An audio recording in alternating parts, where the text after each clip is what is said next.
रात का समय था। आसमान पर काले बादल छाए हुए थे। हवा की एक अजीब सी सरसराहट पूरे गांव में गूंज रही थी। चारों तरफ अंधेरा था। सिर्फ कभी कभी आसमान में बिजली चमकती तो खेतों में खड़ी लंबी लंबी फसलें किसी भूतिया परछाई की तरह हिलती और माहौल और भी डरावना हो जाता। उन फसलों की सरसराहट ऐसी लग रही थी जैसे वे चुपके चुपके कोई भयानक रहस्य आपस में साझा कर रही हो। राघव, जो पास के गांव का एक सीधा साधा किसान था, उसकी जिंदगी खेत और परिवार के बीच सिमटी हुई थी। उसने अपनी जिंदगी में कभी किसी भूत प्रेत की कहानी पर यकीन नहीं किया था, लेकिन उस रात उसने जो देखा और झेला, उसने उसकी जिंदगी हमेशा के लिए बदल दी और उसे एक ऐसी सच्चाई का सामना करना पड़ा जिसने उसके सारे विश्वासों को हिलाकर रख दिया। राघव उस रात शहर से लौट रहा था। वो अपने खेत में उगी फसलों को बेचने गया था और अब घर लौट रहा था। उसके दिल में एक अजीब सी बेचैनी थी। शायद ये उस काली रात का असर था। उसे याद आया कि घर तक जाने का एक छोटा रास्ता इन खेतों के बीच से होकर जाता है। वो रास्ता लगभग आधा समय बचा सकता था। मजबूरी में वो पैदल ही खेतों की ओर चल पड़ा। उसके हाथ में एक पुरानी लालटेन थी। वो धीरे धीरे आगे बढ़ा। उसके मन में बेचैनी बढ़ती जा रही थी। अरे बाप रे, काश साइकिल खराब ना हुई होती। ये खेतों का रास्ता तो हमेशा से ही मनहूस लगता है। गांव के लोग कहते हैं कि यहाँ रात में भटकने वालों को अजीब अजीब चीजें दिखाई देती हैं। वो चलता रहा। हवा कभी उसके कानों में अजीब सी फुसफुसाहट करती तो कभी पीछे से कदमों की आहट सुनाई देती। हर बार जब वो पीछे मुड़कर देखता तो वहां कुछ नहीं होता, सिर्फ हवा की सरसराहट और उसकी अपनी सांसें। उसका दिल जोरों से धड़क रहा था। वो अपने डर को दबाने की कोशिश कर रहा था, ये सोचकर कि ये सब उसके मन का वहम है। करीब आधा रास्ता तय करने के बाद अचानक उसे एक औरत की धीमी दर्द भरी रोने की आवाज सुनाई दी। आवाज इतनी गहरी और दर्दनाक थी कि राघव का कलेजा मुंह को आ गया। आवाज सीधी खेतों के बीच से आ रही थी। राघव को लगा कि शायद कोई औरत खेतों में रास्ता भटक गई है। राघव डर के मारे पसीना पसीना हो गया। उसने अपनी हिम्मत बटोरी और ऊंची आवाज में पूछा, कौन है वहां? कोई परेशानी है क्या? राघव ने सोचा, एक इंसान मुसीबत में है, मुझे उसकी मदद करनी चाहिए। इस विचार ने उसके डर को कुछ हद तक कम कर दिया। वो धीरे धीरे लालटेन उठाकर खेतों की ओर बढ़ा।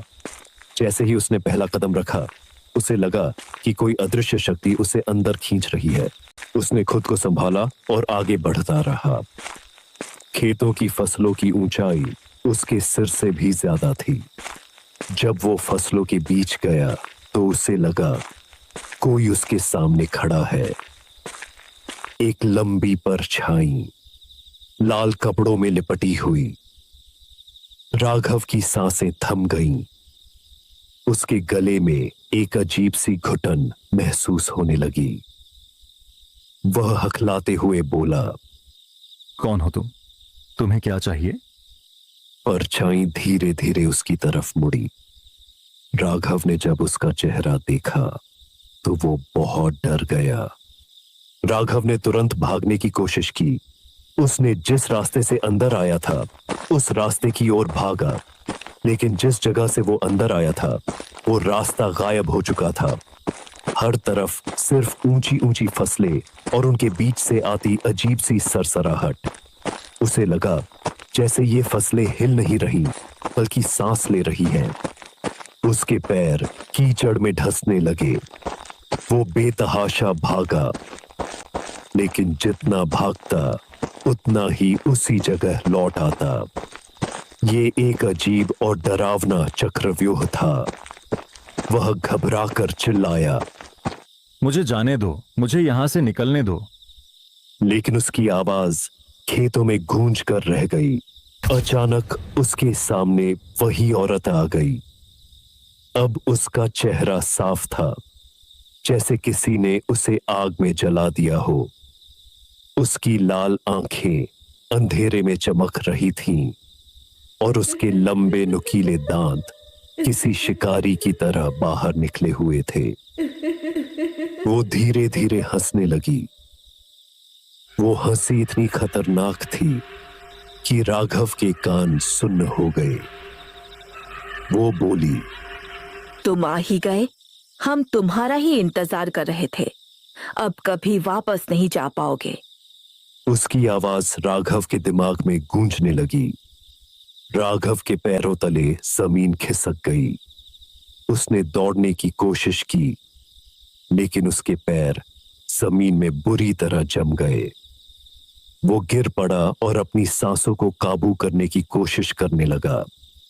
वो औरत खेत के बीच खड़ी होकर चीखने लगी। उसकी चीख इतनी तेज थी कि राघव को लगा कि उसकी आत्मा शरीर से बाहर निकल रही है। इस चीख के साथ ही राघव के दिमाग में उस औरत की कहानी चलने लगी।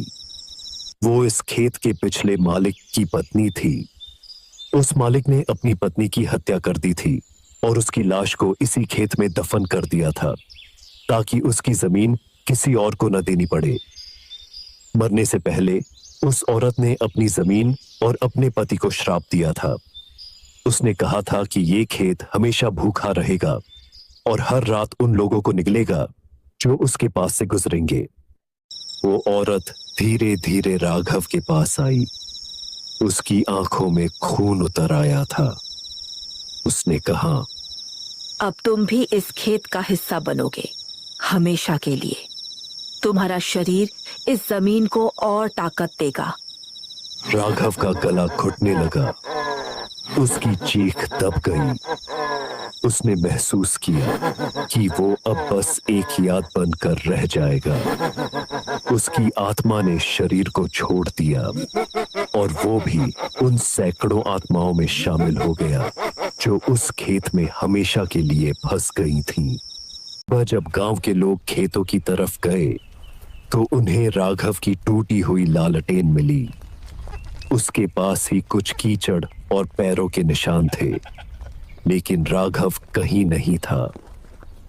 लोगों ने कहा, फिर एक और इस खेत की बलि चढ़ गया। यही वजह है कि कोई रात में यहां से नहीं गुजरता। उनके चेहरे पर डर साफ झलक रहा था और खेत वैसे ही शांत खड़ा था, मानो कुछ हुआ ही न हो।